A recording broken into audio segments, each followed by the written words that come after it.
या कार्यक्रमाच्या निमित्तानं भारतीय जनता पार्टीमध्ये प्रवेश करताना सुनील लकडे साहेब आणि त्यांच्या समवेत असंख्य कार्यकर्त्यांच्या प्रवेशाच्या निमित्तानं या ठिकाणी माजी केंद्रीय पंचायत राज राज्यमंत्री सन्माननीय कविजी पाटील साहेब जाहीर पक्ष प्रवेश होत आहे। असंख्य कार्यकर्त्यांच्या सहित सन्माननीय सुनील लकडे यांचा या ठिकाणी भारतीय जनता पार्टीचा वंदे। कधी काही भाषण वगैरे केलेलं नाही माझ्या आयुष्यात पहिली वेळा आणि लाईफ मध्ये पहिली वेळा मी भाषण करतो आणि स्टेजवर आहे। मी पाटील साहेबांना भेटायला गेलो होतो। त्या कार्यक्रमामध्ये माझे मित्र दिनेश जाधव यांनी मला पाटील साहेबांकडे बोलवलं होतं आणि त्यांनी मला पाटील साहेबांची भेट घालून दिली। त्यांनी सांगितलं पाटील साहेबांची एक वेळा भेट घे, त्यानंतर पुढे तू विचार कर का पक्षात यायचं का नाही यायचं। पाटील साहेबांची भेट घेतल्यानंतर पाटील साहेबांनी मला काही जे 2 शब्द सांगितले त्याचाच मी प्रेरणा झालो आणि मला 100% पाटील साहेबांवर विश्वास वाटला आणि मी पक्षात प्रवेश करण्याचा निर्णय घेतला। एवढे बोलून मी माझे 2 शब्द संपवतो। जय हिंद, जय महाराष्ट्र। सुनील लकडे यांना भारतीय जनता पक्षामध्ये प्रवेश दिला असं मी जाहीर करतो आणि इकडे बसलेल्या सगळ्यांच्याच वतीने भारतीय जनता पक्षामध्ये त्यांचं मनापासून स्वागत करतो। खरं तर सुभाष हरणनी प्रोत्साहित करताना सांगितलं की गेल्या अनेक वर्षापासून एस.एल. फाउंडेशनच्या माध्यमातून सुनील लकडे हे सामाजिक कार्य करत असतात। सामाजिक कार्य करत असताना समाजाच्या तळागाळातील लोकांना उपयोगी पडताना एक भाव निश्चितपणाने माणसाच्या मनामध्ये येतो की आता आपण सामाजिक क्षेत्रामध्ये काम करून चांगलं नाव कमवलेलं आहे आणि एकदा चांगलं नाव झालं की माणसाचं प्रमोशन झालं पाहिजे आणि म्हणून त्यांनी विचार केला की फक्त सामाजिक क्षेत्रात एस.एल. फाउंडेशनच्या माध्यमातून काम करून माझ्या कामाची व्याप्ती वाढणार नाही, माझं प्रमोशन झालं पाहिजे म्हणजे भारतीय जनता पक्षात गेलं पाहिजे। भारतीय जनता पक्षात गेलो तर फक्त समाज नाही तर पक्षाशी जोडलेल्या तळागाळातील सर्वसामान्य जनतेची सेवा मला करता येईल हा विचार करून त्यांनी भारतीय जनता पक्षामध्ये प्रवेश केला। त्याबद्दल त्यांना मी धन्यवाद देतो आणि एक नाव निश्चितपणाने मला घ्यावं लागेल, त्याचा उल्लेख सुनील लकडेने केला। पुढे गेलो कॅमेरा घेऊन बसतो मी पांडुरंग बरोडाच्याही आधी, भास्कर जाधवच्याही आधी दिनेश जाधव यांनी सुनील लकडेला माझ्याकडे आणलो।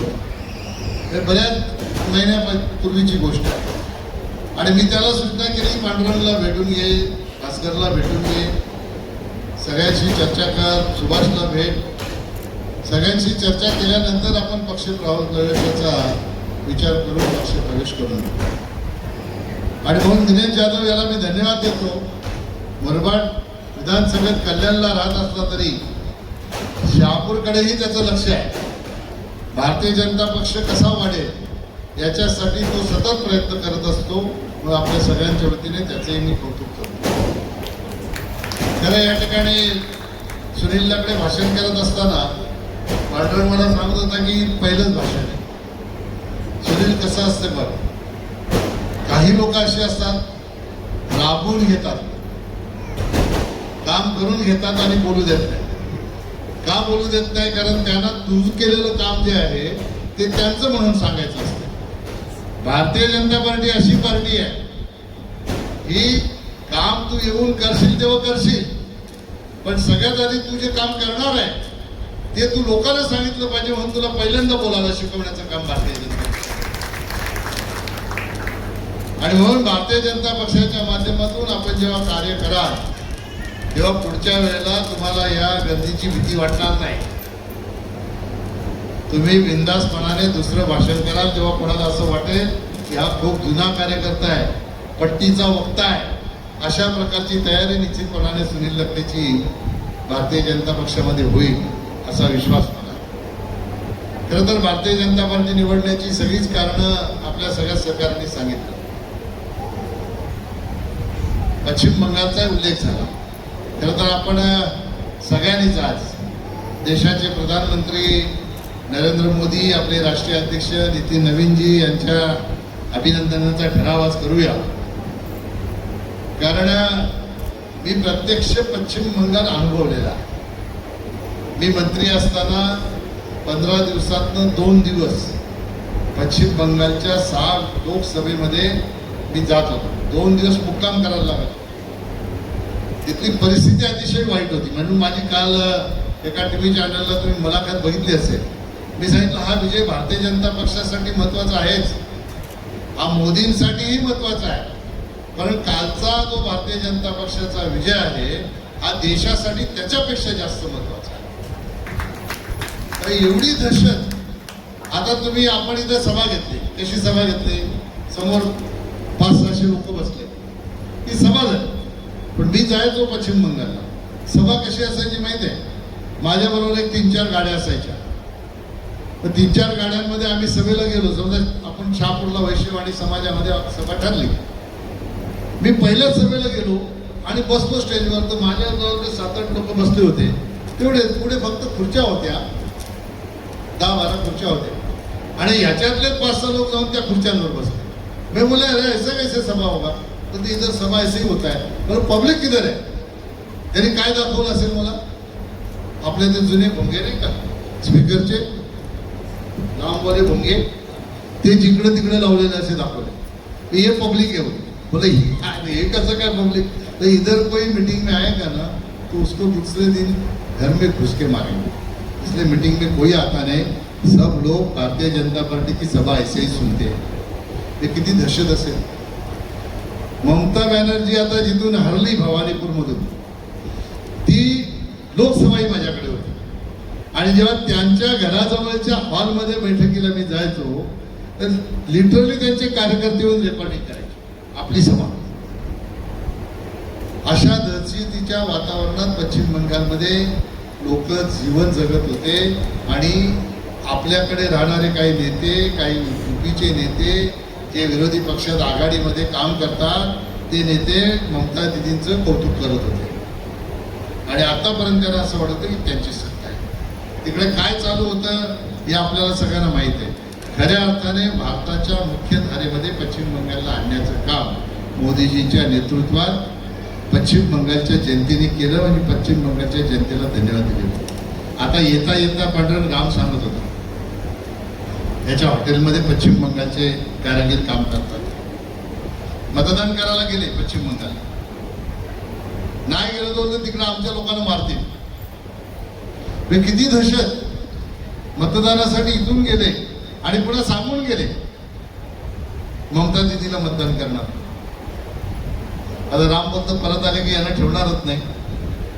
आता सरकार आपला या अशा दहशतीच्या मधून पश्चिम बंगालला बाहेर काढण्याचं काम देशाच्या प्रधानमंत्र्यांच्या नेतृत्वात तिथल्या जनतेने केलं. हे निश्चितपणाने येणाऱ्या 2029च्या निवडणुकीच्या परिवर्तनाची नांदी आहे असं म्हटलं तर चुकीचं ठरणार नाही. यदा कदाचित त्या ठिकाणी भारतीय जनता पक्षाचा पराभव झाला असता तर पुढची प्रधानमंत्री पदाची उमेदवार ममता बॅनर्जी म्हणून लोकांनी घोषित केलं असतं. म्हणजे मोदीजींच्या समोर कोणी टिकू शकत नाही हे पुन्हा एकदा नियतीने परमेश्वराने हे सिद्ध केलं. आणि मोदीजींचं नेतृत्व पुन्हा एकदा जनतेने सिद्ध करून दाखवलं. हे खऱ्या अर्थाने मोदीजींनी जो गेल्या 12 वर्षामध्ये विकास केलेला आहे त्या विकासाची खऱ्या अर्थाने पोचपावती असं म्हटलं तर चुकीचं ठरणार. मला अनेक किस्से बराच वेळ लागेल सांगायला गेलं. आपली प्रधानमंत्री आवास योजना, पांडुरंग बांगला आवास योजना, पैसे आपले. बरं माझ्याच मंत्रालयाची योजना. एका घराला मी भेट दिली, तिथं लिहिलं होतं प्रधानमंत्री आवास योजना, बांगलामध्ये होतं. एक कार्यकर्त्याला मी बोलवलं, इसको पढ़ो क्या लिखा है? प्रधानमंत्री आवास योजना लिखा है. बोला वो उसको पेंट लगा के नीचे कुछ दिखता है देखो, वो पढ़ो. आपण कलर लावलं की आतली अक्षर दिसतात ना, पण तो बांगला आवास योजना आहे. हे केंद्र सरकारच्या पैशातनं दिलेल्या योजनांना स्वतःचं नाव चिपकून आहे. आरोग्याचा विषय काढला पांडुरंगनी. आयुष्यमान भारत योजना लागूच नाही. किसान सन्मान योजना लागूच नाही, शेतकऱ्यांना लाभ मिळत नाही, गोरगरीब जनतेला उपचार फुकट मिळत नाही, अशा प्रकारच्या वातावरणामध्ये ते राहतात. आणि पांडुरंगने या ठिकाणी सांगितलं, आणि जेव्हा पांडुरंग तू बोलायच्या आधी सुनील लकडेंनी मला अशी सूचना केली की शहापूरमध्ये आपलं जे दवाखाना आहे त्या दवाखान्यामध्ये योग्य सुविधा झाल्या तर लोक दुसरीकडे जाणार नाही, तर दुसरीकडे कुठे जिथे तो अनुभव घेऊन आले ना तिथे, असा त्याचा अर्थ आहे. आणि म्हणून चांगल्या सुविधा हॉस्पिटलमध्ये निर्माण करायच्या असतील तर आपण राज्य सरकारला त्या बाबतीतली माहिती देऊ. पांडुरंगने सांगितलं की कोणी फुकट उपचार करत नाही. हे सगळं आयुष्यमान भारत योजना, महात्मा फुले योजना, या योजनेच्या माध्यमातून उपचाराचे पैसे घेतले जातात आणि आम्ही फुकट उपचार करतात असं पांडुरंगने या ठिकाणी माहिती दिली. ही गोष्ट आपल्याला माहिती व्हावी म्हणून त्याचा उच्चार पांडुरंगने केला. आणि सुनीलनी सांगितलं की ह्याच्या आरोग्याच्या जोडीला शिक्षणाची ही सुविधा जर शहापूरमध्ये झाली तर शहापूरमध्ये इतकं चांगलं काम आपल्याला भारतीय जनता पक्षाच्या माध्यमातून करता येईल, त्याचा फायदा निश्चितपणाने येणाऱ्या प्रत्येक निवडणुकीला आपल्याला होईल. आज सुनील लकडे यांच्या येण्यामुळे पांडुरंगने उल्लेख केला त्याचा. मी त्याला सांगत होतो की 100-150 कार्यकर्ते घेऊन आपण इथं कार्यक्रम करू, नंतर प्रदेशाध्यक्षांना बोलवू आणि मोठा कार्यक्रम शहापूरमध्ये करू. त्याला वाटलं आजच मी प्रदेशाध्यक्षांना बोलवणार आहे असं त्याला वाटलं होतं. पण हे त्याचं म्हणणं नाही, माझा कार्यक्रम शहापूरमध्येच झाला पाहिजे, माझी कर्मभूमी आहे, त्या कर्मभूमीमध्ये माझा प्रवेश व्हावा, अशा प्रकारचा त्याचा आग्रह होता. आणि आज त्याने ते सिद्ध केलं. एवढ्या मोठ्या संख्येने आमच्या भगिनी बांधव या ठिकाणी उपस्थित करून त्याचं म्हणणं बरोबर होतं की आज त्याने जो प्रवेश केला तो कोणाला सांगायला लागणार नाही. सुनील लकडे भारतीय जनता पक्षामध्ये गेला. आज आपल्या माध्यमातून, सगळ्यांच्या माध्यमातून, माऊथ पब्लिसिटीच्या माध्यमातून एक सामाजिक संस्थेमध्ये काम करणारा दिग्गज नेता आज भारतीय जनता पक्षामध्ये त्यांनी प्रवेश केलेला आहे. निश्चितपणाने भारतीय जनता पक्षाला सुनील लकडे यांच्या येण्यामुळे फायदा होणार आहे. जिल्हा परिषदेची निवडणूक असो, विधानसभेची असो, लोकसभेची असो, सगळ्याच निवडणुकांमध्ये त्याचा फायदा होणार. आणि खरं तर भास्कर बरोरा या ठिकाणी निवडून आला, सरपंच झाला. मला असं मी माहिती घेतली होती, मला अशी माहिती मिळाली होती की तिकडे गावाचं सगळं ठरलेलं आहे त्याच्यामुळे येणार नाही. कदाचित पांडुरंग असं असेल, भास्कर बरोराच्या निवडून येण्याच्यामुळे इथली हवा पश्चिम बंगालला गेली. जसं मोदीजींनी सांगितलं होतं ना, गंगा बिहार से बह के पश्चिम बंगाल जाती आहे, तसं शहापूरची गंगा तिकडे गेली असं म्हणायला आपल्याला हरकत नाही. हे सुरुवात पांडुरंग बरोरा पक्षात आल्यानंतर ही मला वाटतं पहिली निवडणूक झाली. आणि त्या पहिल्या निवडणुकीमध्ये जिथे आपल्याला यश येणार नाही त्या ठिकाणी यश येऊन आपला सरपंच त्या ठिकाणी बसतो. निश्चितपणाने भास्कर बरोराच्यामुळे, बिहारच्या निवडणुकीच्यामुळे, पश्चिम बंगालच्या निवडणुकीच्यामुळे भारतीय जनता पार्टीची ताकद देशामध्ये सर्वव्यापी अशी झालेली आहे. आणि म्हणून प्रत्येकाला असं वाटतंय की मला कुठल्या पक्षात जर जाण्याचा कोणी विचार करत असेल तर प्राधान्याने भारतीय जनता पक्षामध्ये जाण्याचा विचार करतो. काही शहापूरचे सहकारी आपल्या इकडे तिकडे मधल्या काळात गेले, मला त्यांचे फोन येतात, आम्हाला परत यायचं आहे, आता परत यायचं. तर या सगळ्यांची संमती पाहिजे. ह्याला सगळ्यांना दुखून गेले, त्यामुळे यांची संमती असल्याशिवाय काय जमत नाही. त्याच्यामुळे कोणाच्या जाण्याने काय फरक पडत नाही. एक गेला तो सुनील 1000 घेऊन आला. त्याच्यामुळे निश्चितपणाने आपल्या भारतीय जनता पक्षामध्ये कार्यकर्त्यांची रेलचेल अशाच प्रकारे चालू राहील. मी सुनील लकडे यांना पुढच्या कार्यासाठी शुभेच्छा देतो. जे सामाजिक कार्य आपण करत होतात ते सामाजिक कार्य असं चालू ठेवून भारतीय जनता पार्टी म्हणून आम्ही सर्व मंचावर बसलेले नेते तुमच्या पाठीशी खंबीरपणाने उभे राहू. तुमचं सामाजिक कार्य चालू ठेवा. सामाजिक कार्याच्या माध्यमातून राजकीय कार्यक्रम चालू ठेवा. आणि राजकीय ताकद आपली कशी वाढेल, तुमची नाही, भारतीय जनता पक्षाची. भारतीय जनता पक्षाची ताकद वाढली, सुनील लकडेची ताकद आपोआपच वाढेल. म्हणून हे सगळं पॅरलल चालवून आपल्याला पक्षाला मोठं करण्याचं काम आपण करावं, अशा प्रकारच्या शुभेच्छा आपल्याला मी देतो.